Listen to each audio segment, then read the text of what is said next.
Ya vimos la historia de la guitarra y al final dije cuál era la primer guitarra eléctrica que existió. Si no has visto ese video y te interesa también saber cómo fue la historia de la guitarra, te lo pongo aquí arriba. Pero ahorita nos vamos a enfocar en quién inventó la guitarra eléctrica. En ese video dije que la primer guitarra eléctrica es la Rickenbacker A22, pero hubo otros intentos antes de esta guitarra. Te voy a ser honesto, la historia de la guitarra eléctrica es un desmadre, es incluso más difícil que la historia de la guitarra. En la historia de la guitarra pues nos remontamos a tiempos muy pasados y en la historia de la guitarra eléctrica pues tenemos todo en fechas muy cercanas, pero aún así es muy complicado entenderla. Y para simplificar la historia la vamos a escribir en el pergamino del bardo. Para los que no me conocen, mi nombre es Jorge y este es mi canal de Bard, en donde puedes aprender a tocar la guitarra, el bajo y a hacer música. Te quiero pedir tu apoyo para que le des like al video y para eso te voy a dar 5 segundos para que lo hagas.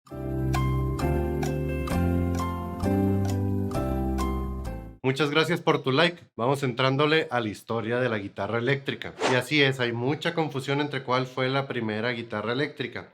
Pero lo que se toma como base fue la primera que tuvo éxito comercial, que fue la Rickenbacker A22. Antes de esa guitarra hubo muchos intentos de hacer una primera guitarra eléctrica, porque el objetivo era que la guitarra pudiera sonar en el contexto de una banda grande, que la banda grande era el estilo de música popular que tenía mucho que ver con el swing y con el jazz, y también foxtrot y muchas otras cosas, estas bandas que vemos en las películas antiguas. Pero ya basta de hablar de eso y vámonos yendo por la primera guitarra, la guitarra de George Breed. En 1890 George Breed metió a la oficina de patentes un diseño de una pastilla electromagnética para amplificar instrumentos de cuerda. La única información en imagen que he encontrado es básicamente esto. El funcionamiento de la pastilla no funciona como las pastillas que conocemos hoy en día. Esta pastilla lo que hacía era hacer que las cuerdas vibraran en automático, siempre estaban sonando. Así no funcionan las guitarras, ¿verdad? Las guitarras funcionan que cuando la tocamos es cuando suena. Básicamente era una guitarra que se tocaba sola. Otro problema que tenía esta guitarra era que por sus componentes y por su diseño era exageradamente pesada. Entonces, pues a nadie le interesaba tener este instrumento. También requería de una técnica muy específica para domar las cuerdas y que no estuvieran sonando todo el tiempo. Por lo tanto, no es una guitarra eléctrica como las que conocemos hoy en día y por eso no la vamos a poner en esta lista. O más bien, no la vamos a poner como la primera guitarra eléctrica. El siguiente intento de hacer una guitarra eléctrica fue 38 años después con la Stromberg Electro. Fue una guitarra que se publicitó por mucho tiempo y parecía que iba a tener mucho éxito. La publicidad venía como un amplificador de dos piezas que iba a amplificar la señal de tu guitarra. Esas dos piezas eran una pastilla electromagnética como las que conocemos hoy en día y un amplificador. Incluso hubo una revista que publicó un artículo en donde venían todas las maravillas de esta guitarra y que no solo se iba a poder aplicar a la guitarra, sino que también íbamos a poder tener este sistema en banjos, mandolinas y muchos otros instrumentos. Pero esto nunca pasó.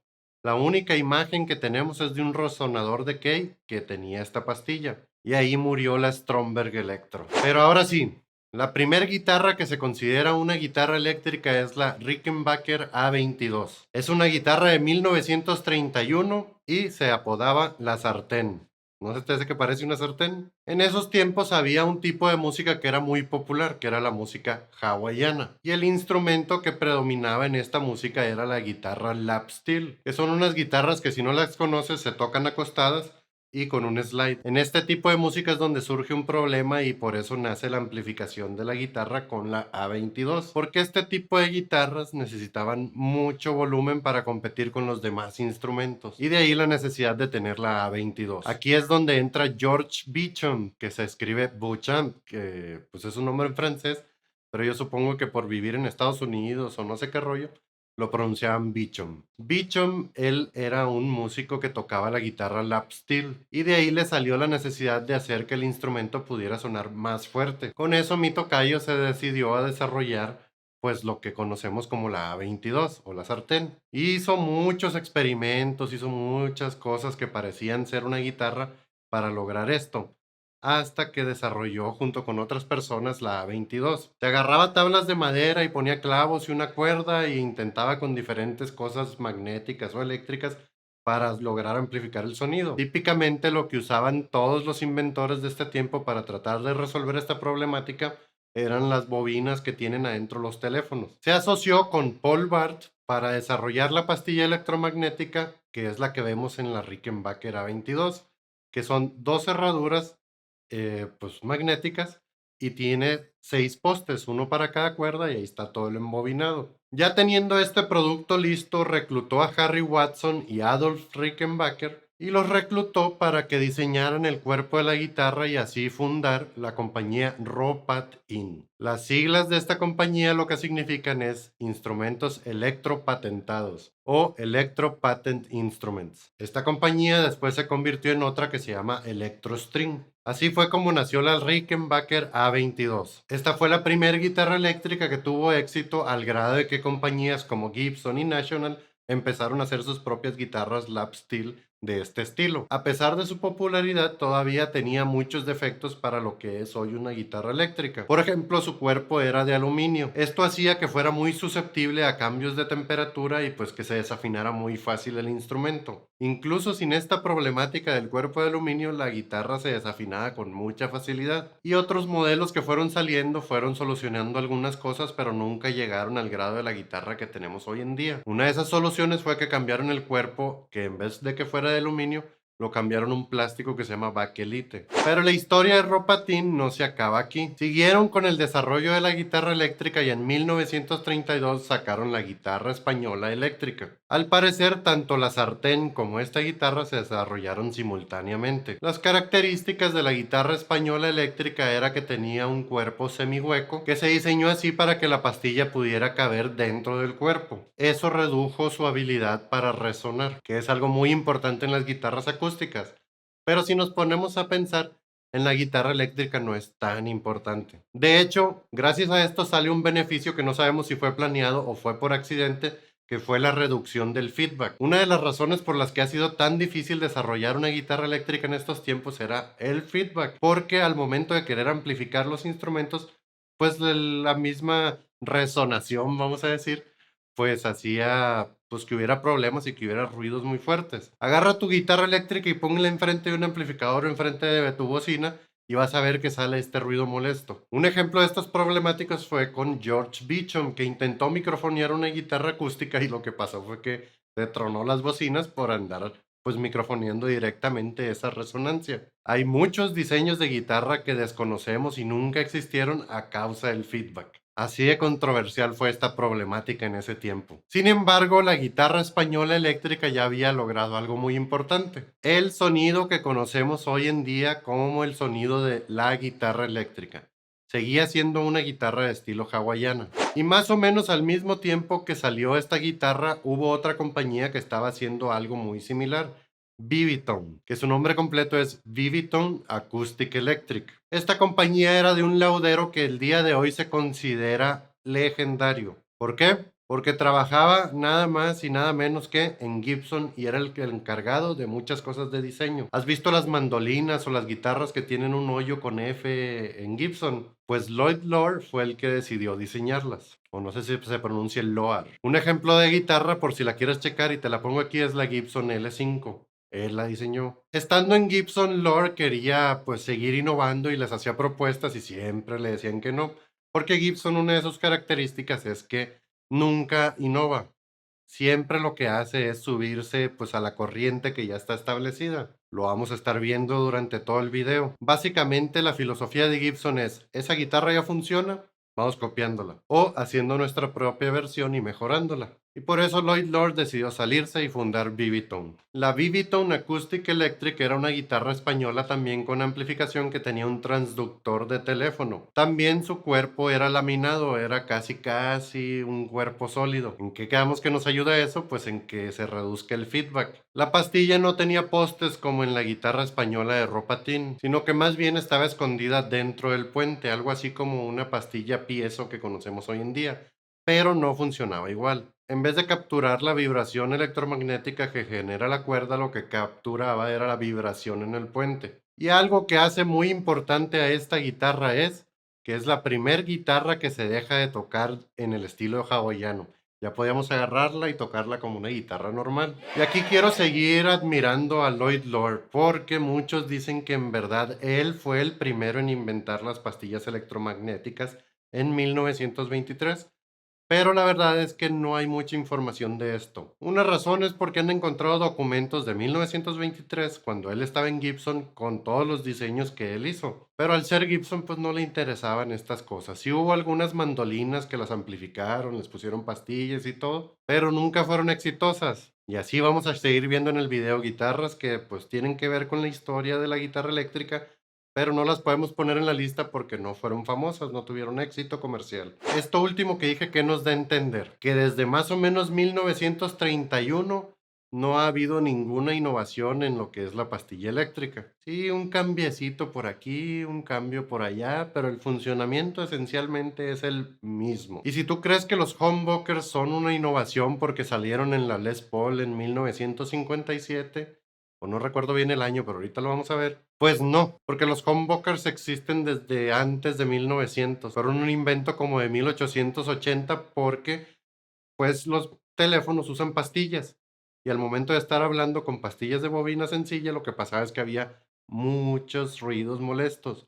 Entonces desarrollaron el humbucker y lo que pasó con las Les Pauls es que lo aplicaron al terreno de la guitarra y ya. Entonces, desde 1931 lo único que hemos hecho es hacer más bonitas las pastillas o que suenen diferente, pero su funcionamiento es igual. Sigamos con el recorrido de la guitarra eléctrica. Ahora es el turno de una compañía de la que ya hemos estado hablando mucho, Gibson. En 1936, sin muchas ganas de innovar, pero viendo que el mercado ya estaba estable para este tipo de guitarras, sacaron la ES-150. Lo que significa ES, que en la actualidad tenemos muchas guitarras Gibson que se llaman ES, significa Electric Spanish o eléctrica española. La guitarra contaba con una pastilla en forma de barra que también se le apoda la pastilla de Charlie Christian. Es la pastilla de Charlie Christian porque Charlie Christian era un guitarrista de jazz y swing que era muy virtuoso y era muy famoso, y pues usaba este instrumento, usaba la Gibson 150.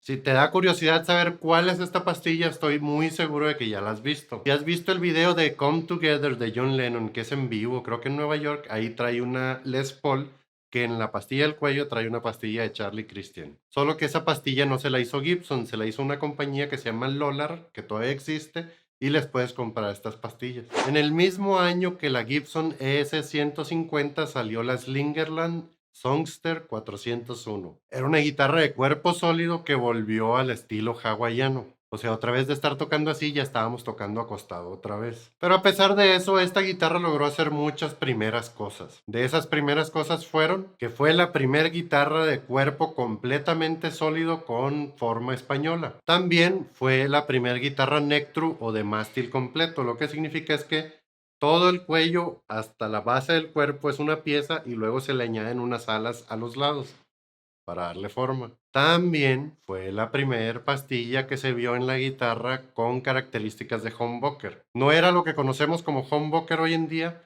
pero ya pues cancelaba ciertas frecuencias. Ahora vamos siguiendo con Gibson y aquí es donde empieza así la verdadera golpiza entre todo quien inventó la guitarra eléctrica. Estoy seguro de que has escuchado el nombre Les Paul. Pero no nos interesa la guitarra Les Paul ahorita, nos interesa el hombre, el músico, el inventor. Les Paul se enfocó en desarrollar su propia guitarra de cuerpo sólido. Empezó con un pedazo de pino de 4x4, le pegó dos pastillas que él diseñó, le puso una barra de vibrato y un cuello que tenía de una guitarra Gibson. Esto eliminó completamente el feedback y hacía que la guitarra sonara exageradamente bien. El problema aquí fue que era muy feo, o sea, era un pedazo de pino así feo. Para resolver ese problema, Les Paul agarró una guitarra Epiphone que tenía y la partió a la mitad y le pegó esas partes a las orillas del pues tronco. Y así es como se conoce a esta guitarra, el tronco, o en inglés Les Paul Slug.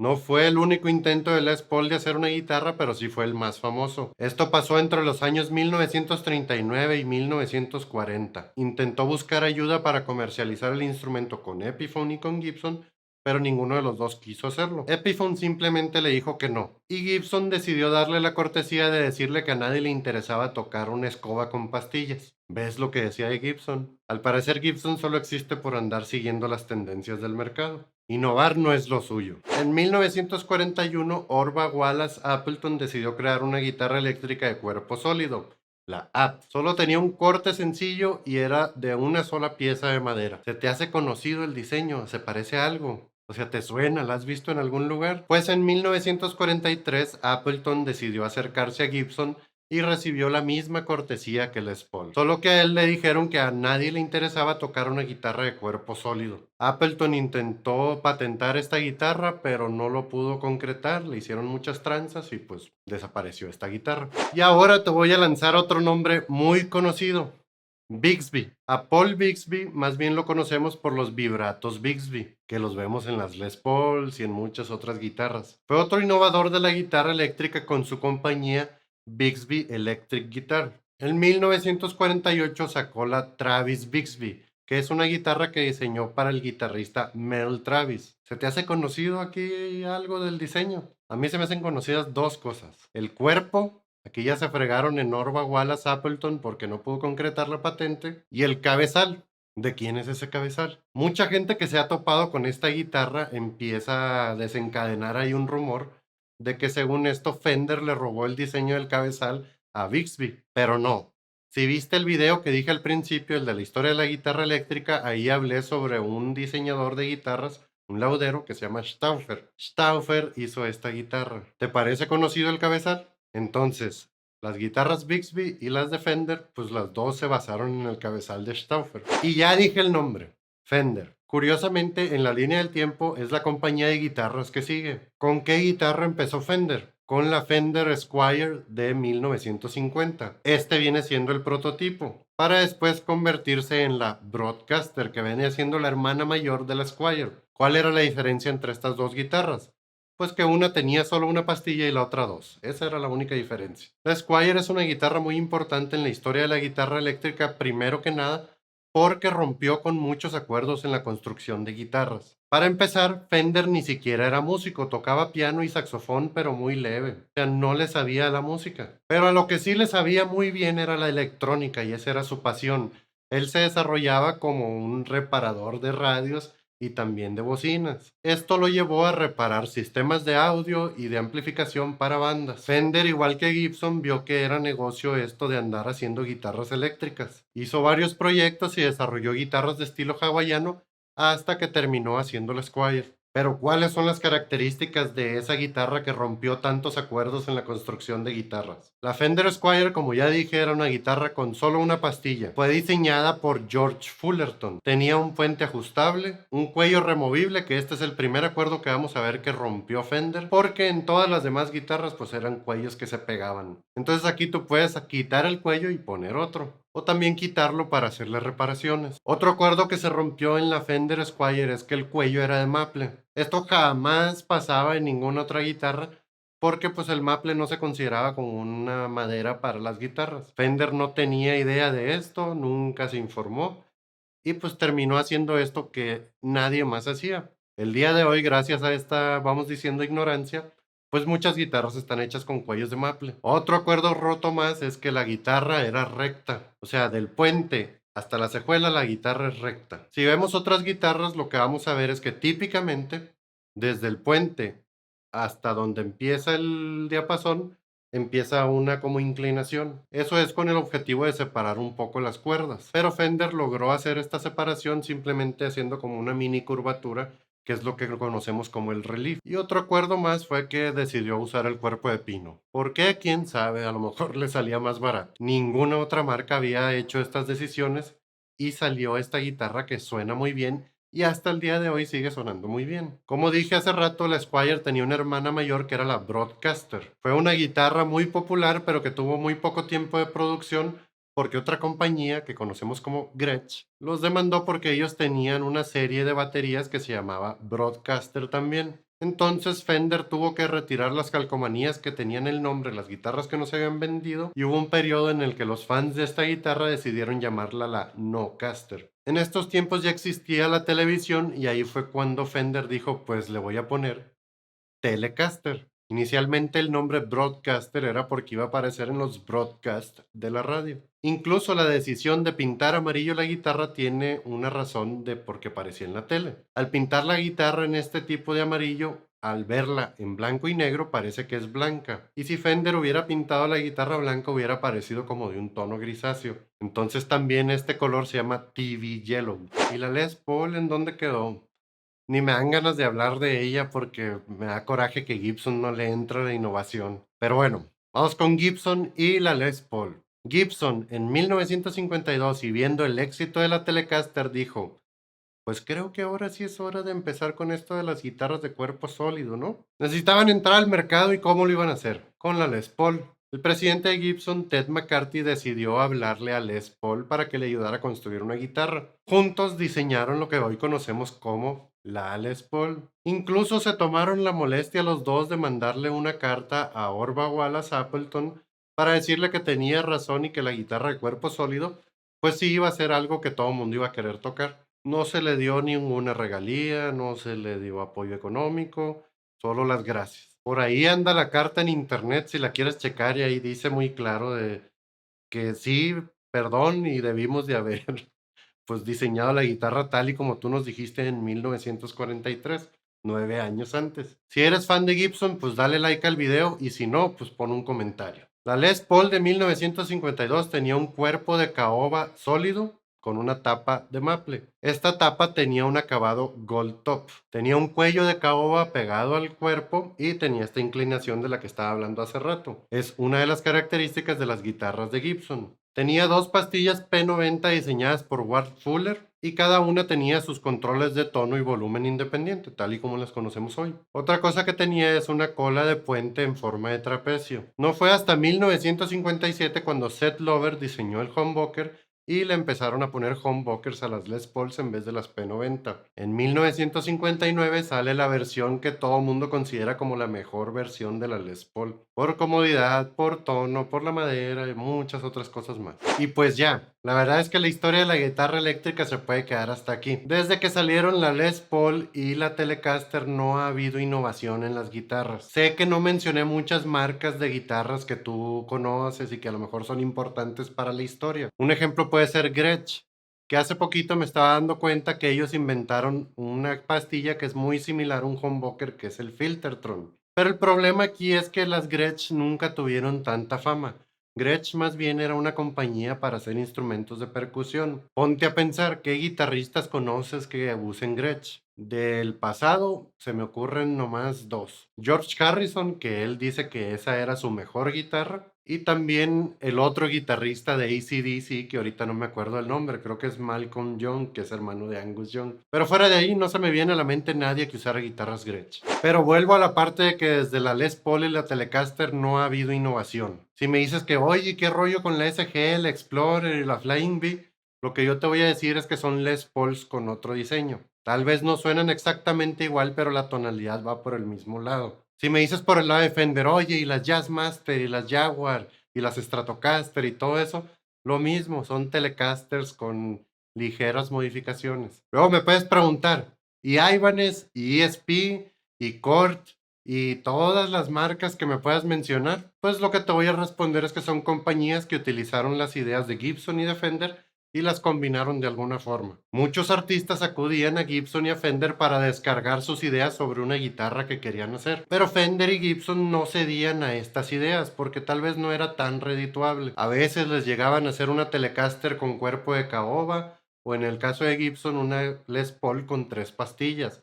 Pero hasta ahí llegaban estas peticiones. No sé si alguna vez se dieron diseñarle una guitarra en específico a alguien, pero tal vez sí, es posible. Pero bueno, ahí es donde entran estas otras marcas que le dicen a estos artistas, hey, yo sí te voy a hacer tu guitarra. Un ejemplo es Ibanez, que le hizo la Gem a Steve Vai. Y justo por eso es que es importante que hablemos de otra guitarra más, que es una guitarra de Fender, la Stratocaster. Leo Fender veía la Stratocaster como una guitarra que era lo mismo que la Telecaster, pero con ligeras mejoras pues de ideas que le venían de artistas o sugerencias que le daban, como por ejemplo hacer contornos más cómodos para los brazos. También le pedían que si podía mejorar el tono de las pastillas. Por eso una Telecaster no suena tan parecido a una Stratocaster. Las pastillas se parecen mucho, pero no son iguales. Hablando de pastillas, la Stratocaster fue la primera guitarra que tenía 3 pastillas. Esta fue la innovación, pero si te pones a pensarlo, pues qué tanta innovación es. Otra innovación fue el selector de pastillas. Inicialmente era solo un selector para cada pastilla, pero artistas como Jimi Hendrix o Eric Clapton se dieron cuenta que si ponían el selector en posiciones entre medio, lograban otro tipo de tonalidades y de ahí salió el selector de pastillas de 5 posiciones. Otra innovación, y aquí sí podemos decir que es una innovación un poquito más grande porque es andar combinando las pastillas. Otro cambio que hubo de la Telecaster a la Stratocaster es que tenía un control de volumen y tenía dos perillas de tono. La Telecaster solo tenía una y una. Pero la innovación más importante, y que esto sí es una innovación de veras, es el puente flotante. Esto no existía. Un puente que está sujeto tanto por las cuerdas como por unos resortes que están en la parte de atrás. Si has visto un Stratocaster, pues has notado estos resortes. Entonces sí, aquí sí hubo una innovación grande con la Stratocaster, que fue este puente flotante. La Stratocaster fue diseñada y cuidadosamente planeada para cumplir con todos estos objetivos y fue una colaboración de Fender, Bill Carson, George Fullerton y Freddy Tavares, que Freddy Tavares fue el que diseñó el cuerpo de la Stratocaster. Y ya, eso es la Stratocaster.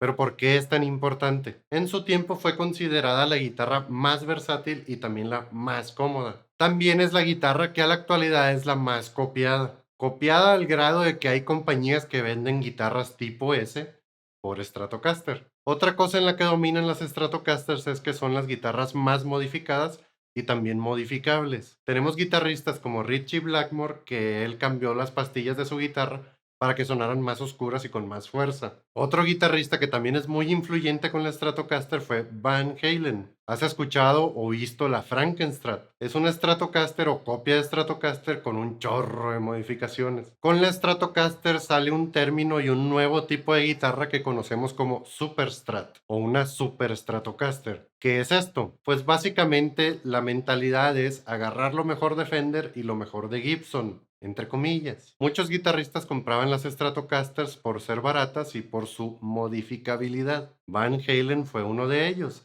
En vez de ponerle pastillas de bobina sencilla, le puso humbuckers. Y básicamente una Super Strat es una Stratocaster que tenga humbuckers. Después salieron otras innovaciones en los puentes flotantes, como el Floyd Rose, y ahí pues se le empezaron a meter a las Super Strats. Pero sí, básicamente una Super Strat es una Stratocaster con humbuckers. Es combinar Fender con Gibson. Y volviendo un poquito a la Frankenstrat, mucha gente piensa que Van Halen fue el primero en hacer las Super Strats, pero hay muchos guitarristas de ese tiempo que empezaron a hacer lo mismo. Simplemente Van Halen fue uno de los usuarios de Super Strats más influyentes. La primer Super Strat registrada o que tenemos vista de ella es del guitarrista de Parliament. Su nombre es Michael Hampton y equipó su Stratocaster con 3 humbuckers. También agarró el cabezal y se lo volteó. ¿Te acuerdas que dije que muchas marcas nuevas eran combinaciones de las ideas de Fender y Gibson? ¿Qué es una Gem de Ibanez? Es una Super Strat. ¿Qué es la Soloist de Jackson?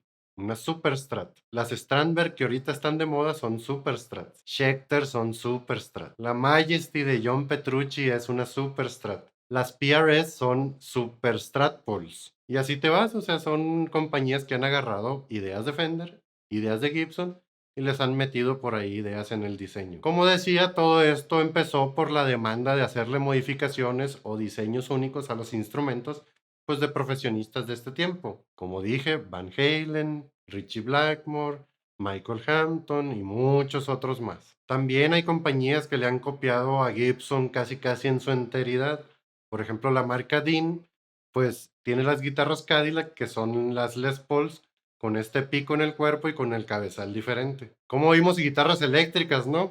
Pero quiero seguir platicando de esto y por eso ponme en los comentarios lo que quieras comentar sobre la historia de la guitarra eléctrica.